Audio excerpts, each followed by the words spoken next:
ସବୁ ସ୍ତ୍ରୀ ଲୋକ ଆଉ ଝିଅ ପିଲାଙ୍କର ଟିକେ ଲୋଭ ଥାଏ ଶାଢ଼ୀ ଆଉ ଗହଣା ପ୍ରତି। ଆଉ ମୋ ମାଆର ତ ଭାରି ଲୋଭ ଶାଢ଼ୀ ପ୍ରତି। ଏତେ ଶାଢ଼ୀ ରଖିଛି ତଥାପି ତା'ର ମନ ବୁଝିନି। ଗୋଟେ ଗଡ଼ରେଜ୍ର ଖାଲି ଗଡ଼ରେଜ୍ ଭର୍ତ୍ତି ଶାଢ଼ୀ ତା'ର, ଆମର ସବୁ ଆଉ ଗୋଟେ ଅଲଗା ଗଡ଼ରେଜ୍।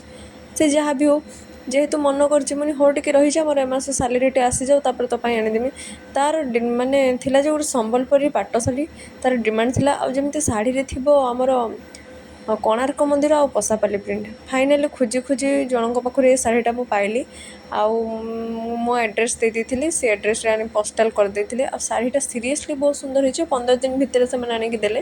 ସେମାନେ ଟିକେ ଟାଇମ୍ ନିଅନ୍ତି କାହିଁକିନା ସେମାନେ ଶାଢ଼ୀଟା ବୁଣିକି ଦେବେ। ଆଉ ଶାଢ଼ୀଟା ସତରେ ବହୁତ ସୁନ୍ଦର ହେଇଛି। ଆଉ ଏତେ ଲାଇଟ୍ ୱେଟ୍ କ'ଣ ଯେ କହିବି, ମାନେ ବହୁତ ସୁନ୍ଦର ହେଇଛି। ମୋ ମାଆ ବି ଶାଢ଼ୀ ଦେଖିକି ତା ମନ ଭାରି ଖୁସି। ମାଆ କହିଲେ ଏବେ ମୋତେ ଆଉ କିଛି କହିବୁନି। ଆଉ ପାଟ ଶାଢ଼ୀ ମାନେ ଟିହେଟିର ଟିକେ ଅଧିକ ରେଞ୍ଜ ରହିବ, ପ୍ରାଇସ୍ ରହିବ। ସେ ଯାହା ବି ହଉ ମୋ ମାଆ ତ ଖୁସି। ଶାଢ଼ୀଟା ମାନେ କ'ଣ ଦେଖାହେଉଛି ମୋ। Thank you. ଜୟ ଜଗନ୍ନାଥ।